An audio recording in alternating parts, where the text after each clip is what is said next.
आपने सुना होगा हम मार्स पर रोवर भेज चुके हैं, मून पर इंसान जा चुका है, लेकिन क्या आपने कभी सोचा है किसी भी स्पेसक्राफ्ट में जुपिटर पर कदम क्यों नहीं रखा? क्या जुपिटर ज्यादा दूर है या हम टेक्नोलॉजी में पीछे हैं? नहीं, क्योंकि जुपिटर के पास जमीन ही नहीं है और अगर आप वहाँ लैंड करने जाओगे तो आप डूब जाओगे। But how is that even possible? Planet है और जमीन नहीं। आपको लगता है वहाँ जीवन नहीं है, पर जमीन तो होगी, लेकिन नहीं, इस ग्रह के पास जमीन का नामो निशान नहीं है। और ये बात सिर्फ जुपिटर तक सीमित नहीं है, पूरी एक कैटेगरी है प्लैनेट्स की जिसे हम जोवियन प्लैनेट्स कहते हैं, जिनमें जमीन है ही नहीं। लेकिन ऐसा क्यों है, जानते हैं आज के इस वीडियो में।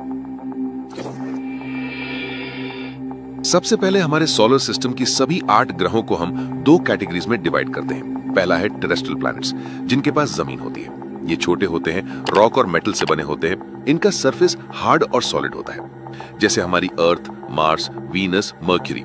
इन पर चट्टानी या सॉलिड जमीन होती है। दूसरा है जोवियन या गैस जायंट्स। ये बड़े होते हैं, मोस्टली गैस और आइस से बने होते हैं और इनके पास कोई ठोस जमीन नहीं होती। इनका ज्यादातर हिस्सा गैस से बना होता है, सॉलिड सरफेस नहीं होती, जैसे जुपिटर, सैटर्न, यूरेनस, नेपट्यून।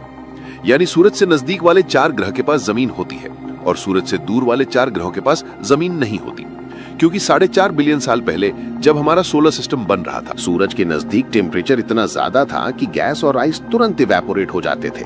हल्की गैसें ज्यादा तापमान की वजह से टिक ही नहीं पाई, सिर्फ पत्थर और धातु ही बचे। इन्हीं से बनी छोटी छोटी चट्टानें जो मिलके बन गए टेरेस्ट्रियल प्लैनेट्स, मर्क्यूरी, वीनस, अर्थ और मार्स। लेकिन सूरज से दूर एनवायरनमेंट कुछ और था। यहाँ टेम्परेचर था काफी ठंडा, इसलिए यहाँ सिर्फ पत्थर ही नहीं बल्कि आइस और गैस भी बच गए।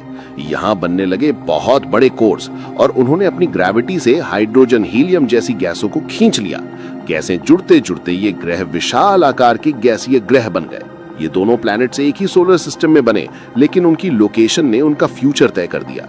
यानी जोवियन प्लैनेट्स के पास सरफेस नहीं है क्योंकि वो गैसेस से बने हैं, ना कि पत्थर से। पर आप शायद सोच रहे होंगे कि जुपिटर, सैटर्न, यूरेनस, नेपच्यून सभी सूरज से दूर हैं और जितना दूर ग्रह सूरज से होंगे उतनी कम सनलाइट मिलेगी और टेम्परेचर भी कम होगा। इस वजह से गैस जमकर बर्फ की सतह बना सकती है, जैसे Jupiter -145 degree Celsius, Saturn -180 degree Celsius, Uranus -220 degree Celsius और नेपच्यून -230 डिग्री सेल्सियस। तो हाँ, ये प्लैनेट्स बहुत ठंडे हैं। तो क्या गैसेस जमकर बर्फ बन गई? ऐसा लगता है, लेकिन रियल आंसर थोड़ा ट्रिकी है। जुपिटर और सैटर्न मोस्टली हाइड्रोजन और हीलियम से बने हैं। हाइड्रोजन और हीलियम तब तक जमते नहीं जब तक टेम्परेचर -250 डिग्री सेल्सियस से भी कम ना हो जाए और लो प्रेशर हो। जुपिटर के अंदर प्रेशर बहुत ज्यादा होता है, इतना कि गैस जमने के बजाय लिक्विड या मेटालिक बन जाती है। पर कहीं भी रॉकी सॉलिड क्रश नहीं मिलती जैसी अर्थ या मार्स पर। यूरेनस और नेपट्यून थोड़े डिफरेंट हैं, फिर भी इनकी सरफेस सॉलिड नहीं है। यूरेनस और नेपट्यून में मीथेन, अमोनिया और आइस है, इस वजह से इन्हें आइस जाइंट्स कहते हैं। लेकिन ये आइस भी अर्थ वाली बर्फ जैसी नहीं है। अर्थ पर जो आइस होती है वो H2O पानी की बर्फ होती है।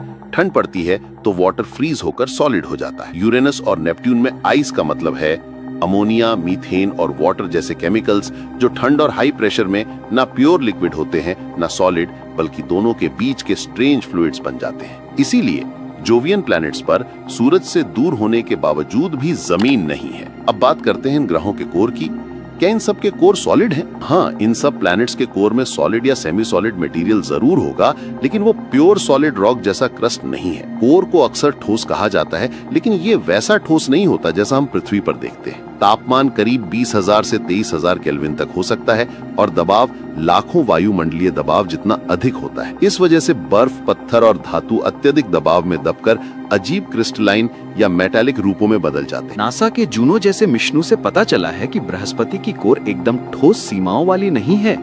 भारी तत्वों का कुछ हिस्सा कोर से ऊपर की परतों में मिला हुआ पाया गया है। इसे डिफ्यूज्ड कोर या फजी कोर कहा जाता है और इन्हें विशेषताओं के कारण हम इन ग्रहों पर लैंड नहीं कर सकते। नासा ने 1995 में गैलीलियो स्पेसक्राफ्ट के एक प्रोब यानी छोटे हिस्से को जुपिटर के एटमॉस्फेयर में भेजा था। ये एक एंट्री प्रोब था जिसे जानबूझकर जुपिटर के डेंस क्लाउड लेयर्स में गिराया गया था। प्रोब जुपिटर के एटमॉस्फेयर में 600 किलोमीटर तक अंदर गया।